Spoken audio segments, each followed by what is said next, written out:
ইউনূস সাহেবের কথিত সরকার এখন লাইফ সাপোর্টে। বাংলাদেশের রাষ্ট্রপতি শাহাবুদ্দিন চুপ্পুকে নিয়ে নতুন সমীকরণ লক্ষ্য করা যাচ্ছে। এখানে আমরা দেখতে পাচ্ছি সাধারণ জনগণের রাষ্ট্রপতি নেমে যায় ডক্টর ইউনূস ও রাষ্ট্রপতির এই কঠিন অবস্থা হতে আপনারা দেখতে পারবেন। এই যে আমাদের আর্মি ভাইয়েরা হাতে শুধু অস্ত্র থাকতে হয় না, মাথায় কিছু ভিলু থাকতে হয়। এদিকে আজ রাতে রাষ্ট্রপতির সাথে ডক্টর ইউনূসও ফেসে যাচ্ছেন। চারদিকে মুহূর্তেই তুলপার হয়, সারা দেশে আওয়ামী লীগ কর্মীরা বিজয় মিছিল করছে। প্রেসিডেন্ট ডক্টর ইউনূসের আয়না ঘরে বন্দী অবস্থায় আছেন। এই বন্দী দশায় থাকতে থাকতেই বিদেশের বিভিন্ন দূতাবাস থেকে প্রেসিডেন্টের ছবি সরানোর নির্দেশ দেওয়া হয়েছে। ভাই দেখেন, আপনারা জুলাই আন্দোলন করছেন, শেখ হাসিনা সরকারের পতন ঘটিয়েছেন, স্বৈরাচার বিলোপ করছেন, দেশকে সব fine, with due respect. Asif নজরুলকে নিয়ে আপনারা যে মন্তব্যটা করছেন এটা টোটালি পলিটিক্যাল ছাড়া কিছুই না। আসিফ নজরুল ইসলাম এটা নিয়ে একটা পোস্টও প্রকাশ করছেন, তিনি এটাকে ক্লারিফিকেশন করছেন। বাংলাদেশের পরিবেশ পরিস্থিতি সেই লেভেলের ঘোলাটে হয়ে গিয়েছে। দুদিন আগেও যেখানে এনসিপি ছিল ডক্টর ইউনূস সরকারের জানের জান প্রাণের প্রাণ, এনসিপি মানেই ডক্টর ইউনূস মানেই এনসিপি।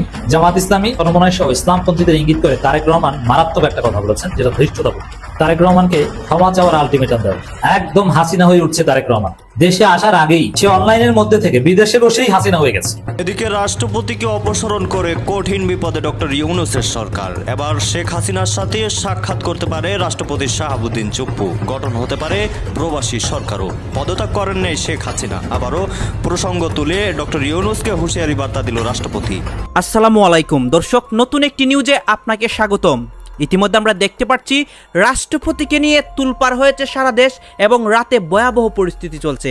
আপনারা জানেন গত 2 দিন যাবৎ রাষ্ট্রপতি শাহাবুদ্দিন চুপ্পুকে নিয়ে আলোচনা সমালোচনা হয় এবং তার পদত্যাগ এবং তাকে দেশ থেকে বিদায় করতে সবাই কিন্তু উঠে পড়ে লেগেছিল। এখন আমরা কি দেখতে পাচ্ছি, এরই সাথে ডক্টর ইউনূস জড়িত হচ্ছেন বা ডক্টর ইউনূসের উপর সরাসরি প্রভাব পড়তেছে। আপনারা সম্পূর্ণ ভিডিও দেখবেন, সর্বশেষ ডক্টর ইউনূস কি করেন এবং রাষ্ট্রপতির পদক্ষেপে দেশের মধ্যে কি হয়। গাইজ, এরই সাথে আপনারা দেখতে পারবেন দেশের রাজনীতির সর্বশেষ আপডেট। দেশের রাজনীতির পরিস্থিতি কিন্তু প্রতি মুহূর্তেই ঘুরপাক খায়, প্রতি মুহূর্তেই নতুন নতুন ঘটনা ঘটে। সবকিছু দেখতে পারবেন এই একটি ভিডিওতে। আপনারা সম্পূর্ণ ভিডিওটি ধারাবাহিক কন্টিনিউ করবেন। আসুন আমরা কথা বাড়াচ্ছি না, আমরা সরাসরি ভিডিওর মূল আলোচনায় চলে যাচ্ছি। ইউনূস সাহেবের কথিত সরকার এখন লাইফ সাপোর্টে। এখন মাস্কটা কে খুলবে? এটা কি ওয়াকারুজ্জামান সাহেব খুলবেন লাইফ সাপোর্টটা, নাকি অন্য কেউ খুলবে? সেটা ডিপেন্ড করে। কিন্তু ওনার government is not clinically dead, এটা একেবারেই লাইফ সাপোর্ট। এখন মার্কিন ডিপ স্টেটের কাছে মোহাম্মদ ইউনূস, ওনার লোকজন সবার প্রয়োজন শেষ। এবার ওনাদেরকে আপনি পৃথিবীর সব জায়গায় দেখেন, ডিপ স্টেট বা আপনি যদি বলেন সিআইএ, যাকে ব্যবহার করে। সাদ্দাম হোসেন কার সৃষ্টি? আমেরিকান সৃষ্টি। কিন্তু কি করলো শেষ পর্যন্ত? গাদ্দাফি কার সৃষ্টি? আমেরিকা। তো ইউনূস সাহেবও আমেরিকার সৃষ্টি। এখন ইউনূস সাহেবকে এবার বর্জন করবে। আমি তো মনে করি ভারতও তখন চেয়েছিল শেখ হাসিনা বিদায় হোক। আমেরিকান ডিপ স্টেট শুধু চায় নাই, ভারত চাইছে, আমার আর্মি চাইছে, বাংলাদেশ আর্ম ফোর্সেস, ডিজিএফআই চেয়েছে, এই জন্য হাসিনার পতন হোক। কারণ ওনারা তো ডিপ স্টেটের খেলার সঙ্গে জড়িত ছিলেন। গত বছর যে রেজিম চেঞ্জ হলো তখন তো এটার সঙ্গে ওনারা জড়িত ছিলেন। বাক চলে আসবে, সেই বাকটা জাতির বন্ধু। কারণ আমি আগেই বলে নিচ্ছি, সার্বভৌমত্ব রক্ষা করার জন্য। দেখুন, যদি জেনারেল ওয়াকারুজ্জামান বা বাংলাদেশ সশস্ত্র বাহিনীর ক্ষমতা গ্রহণ করার ইচ্ছা থাকতো, তারা 5ই আগস্ট করতে পারতো। এমনকি 8ই আগস্ট করতে পারতেন, যখন এই ঢাকা শহরে ডাকাতি হচ্ছে রাতে। কিন্তু 5ই মে জেনারেল ওয়াকারুজ্জামান অবসরপ্রাপ্ত সেনা কর্মকর্তাদের একটা অনুষ্ঠানে কিন্তু বলেছেন, আপনারা যদি নিজেদের মধ্যে কাদা ছড়াছড়ি করেন এবং নানান রকম সমস্যা করেন, তাহলে দেশের সার্বভৌমত্ব যদি হুমকির সম্মুখীন হয়, আমাকে দোষ দিতে পারবেন না। যদি সার্বভৌমত্ব হুমকির সম্মুখীন হয়, পরের সেন্টেন্সটাই ছিল, আমাকে দোষ দিতে পারবেন না। এখন এই দোষ দিতে পারবেন না পিছনে কি বার্তা ছিল বা আছে, সেটা তো আমরা জানি না। আমরা অনুমান করতে পারি যে যেহেতু সশস্ত্র বাহিনী। আমি এই জায়গা থেকে প্রশ্ন করি, গত কয়েকদিন আগেই সরকারের অন্যতম প্রভাবশালী উপদেষ্টা, তথ্য এবং সম্প্রচার উপদেষ্টা মাহফুজ আলম, তিনি সরাসরি বলে ফেলেন তার ফেসবুক স্ট্যাটাসের মাধ্যমে যে আবারও 111 এর পদধ্বনি শোনা যাচ্ছে। এখন এই 111 এর পদধ্বনি শোনা যাচ্ছে, এই বিষয়টা কিন্তু আওয়ামী লীগ থাকতেই অনেক ধরনের কথাবার্তা হচ্ছিল নির্বাচনের আগে, 2024 সাত জানুয়ারি নির্বাচনের আগে।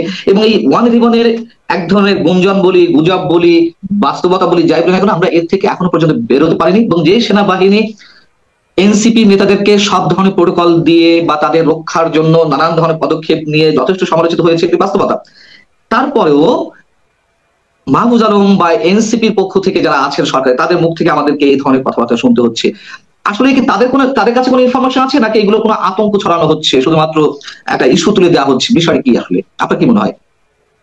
আমার মনে হয় ওনারা নিজেরাই আতঙ্কিত, ওনারা আতঙ্ক ছড়াচ্ছেন না, কারণ ওনারা জানেন, কারণ ওনারা তো ডিপ স্টেটের খেলার সঙ্গে জড়িত ছিলেন। গত বছর যে রেজিম চেঞ্জ হলো তখন তো এটার সঙ্গে ওনারা জড়িত ছিলেন। এখন ওনারা যদি মনে করেন যে ওনারা শেখ হাসিনাকে অপসারণ করতেন, এটা ভুল। ওই সময় বাংলাদেশ সশস্ত্র বাহিনী, আমাদের সামরিক গোয়েন্দা সংস্থা, তারা জনগণের পক্ষে অবস্থান নিয়েছিল, শেখ হাসিনার বিরুদ্ধে নিয়েছিল বলেই শেখ হাসিনার পতন হতে। না হলে 15 বছর আন্দোলন করে শেখ হাসিনাকে কিছু করতে পারে নাই, 3 মাসে করে ফেলছে। আমাদের সশস্ত্র বাহিনী চেয়েছিল যে শেখ হাসিনার বিদায় হোক, এবং ওরা মানুষের পক্ষে অবস্থান নিয়েছিল। সেনাবাহিনী যে এই মানুষের পক্ষে, ছাত্র জনতার পক্ষে অবস্থান নিয়েছিল, এটা পিছনে তো সেনাবাহিনীর একটা প্রত্যাশা ছিল। সেই প্রত্যাশাটা কি? একটা ভালো নির্বাচন, অংশগ্রহণমূলক ভালো নির্বাচন তো আমরা দেখি নাই বাংলাদেশে।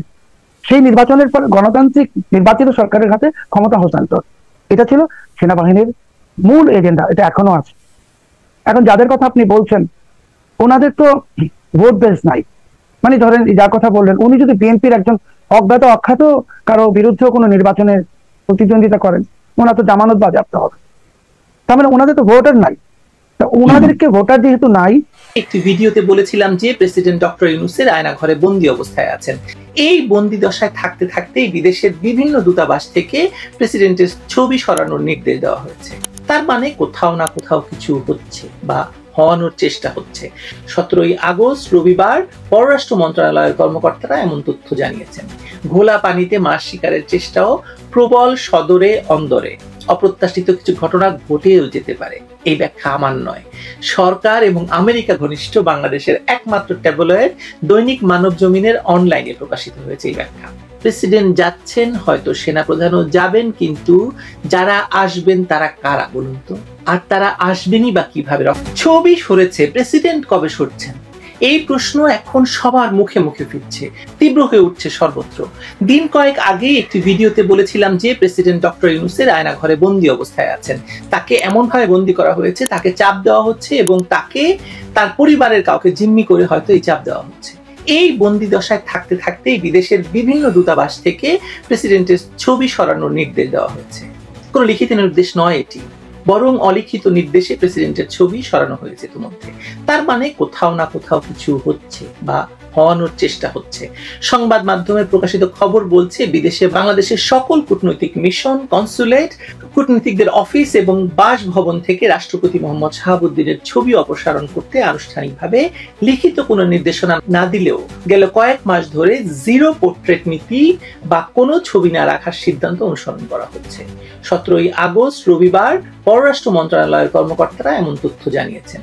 বিদেশে অবস্থানরত এক জ্যেষ্ঠ কূটনীতিক নাম প্রকাশ না করার শর্তে জানিয়েছেন, মানে ইউএনবি কে জানিয়েছেন, আমি জানি দেশ থেকে সরকারিভাবে লিখিত কোনো নির্দেশনা ছিল না, তবে ইঙ্গিতটা বোঝা দরকার আছে। তিনি বলেন, এ বিষয়ে দুটি দিক রয়েছে। 5ই আগস্টের পর প্রধানমন্ত্রী শেখ হাসিনার ছবি সরানো হয়েছিল। এরপর পররাষ্ট্র মন্ত্রণালয়ের উদ্যোগে মিশন প্রধানদের নিয়ে অনলাইনে একাধিক সভা অনুষ্ঠিত হয়। যখন আমরা দেখি মন্ত্রণালয়ে কোনো ছবি নেই, তখন সেটা একটা সংকেত দেয়। তাই রাষ্ট্রপতির ছবিও কয়েক মাস আগেই সরানো হয়েছিল।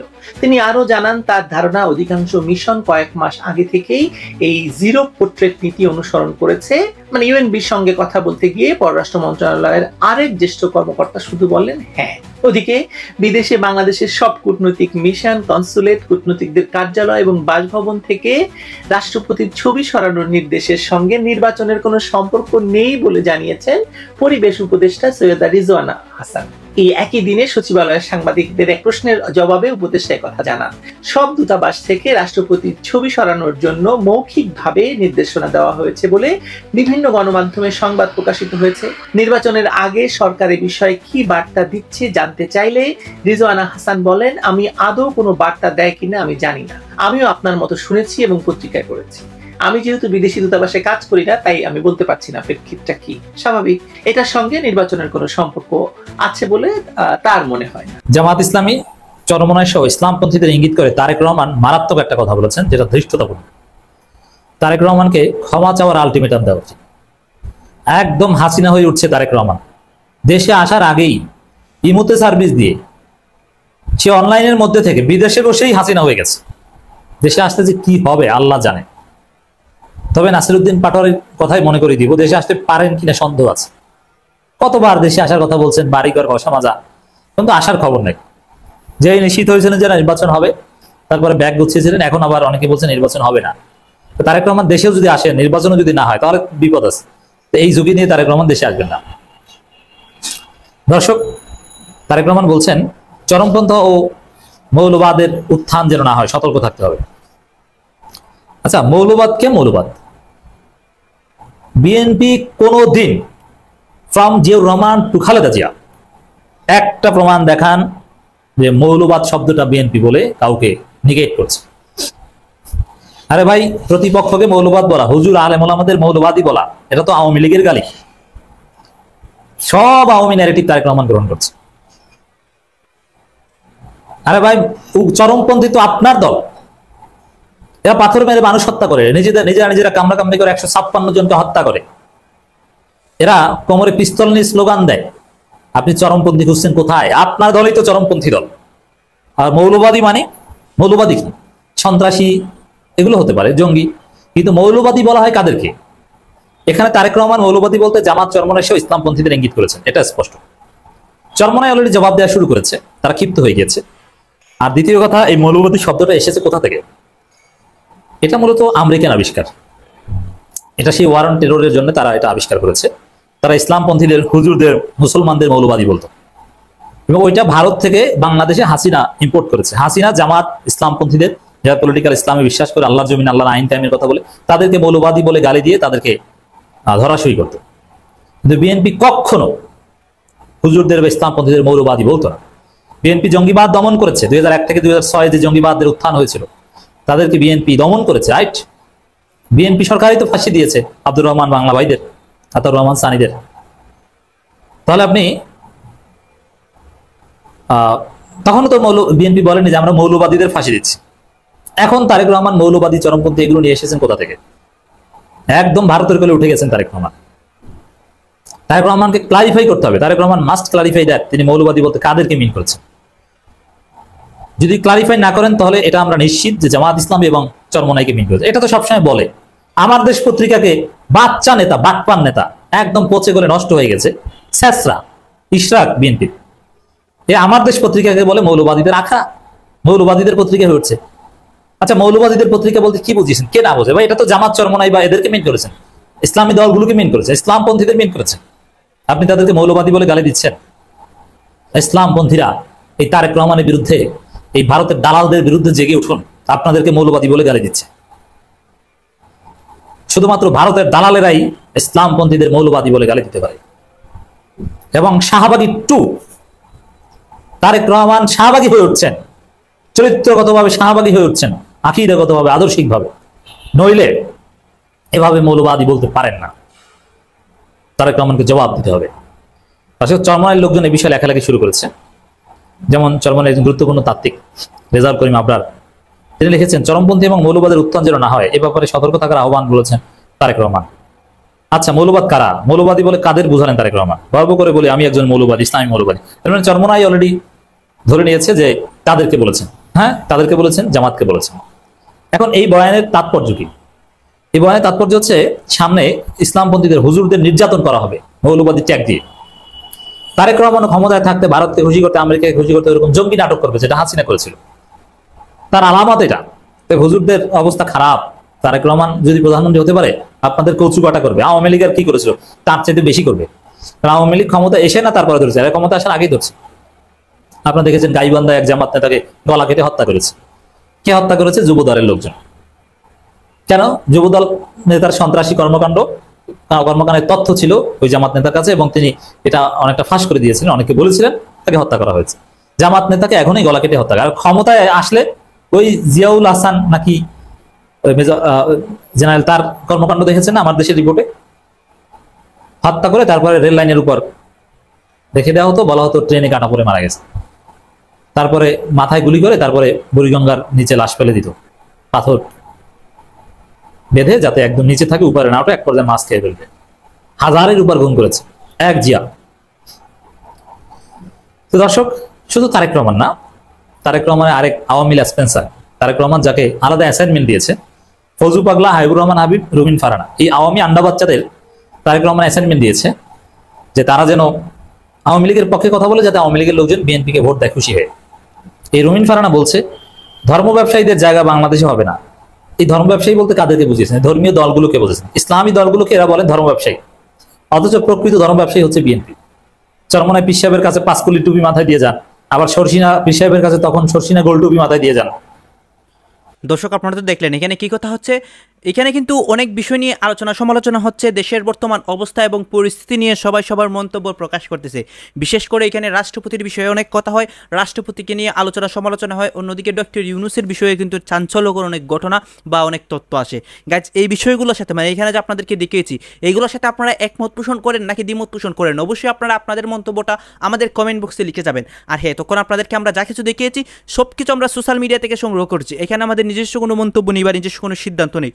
সর্বশেষ আপনাদের কাছে আমাদের একটা রিকোয়েস্ট থাকবে, আপনারা আমাদের চ্যানেলে নতুন দর্শক হয়ে থাকলে চ্যানেলটি সাবস্ক্রাইব করবেন এবং পাশে থাকা বেল বাটনটি বাজাবেন, যাতে করে নেক্সট ভিডিওটা সবার আগে আপনাদের কাছে পৌঁছায়। ধন্যবাদ।